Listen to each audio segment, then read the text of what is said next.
sa'yo ang pangako ng walang hanggang bukas.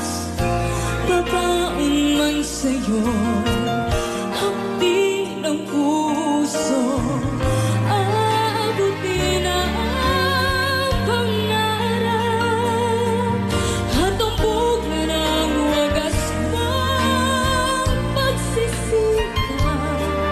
Kagulat itong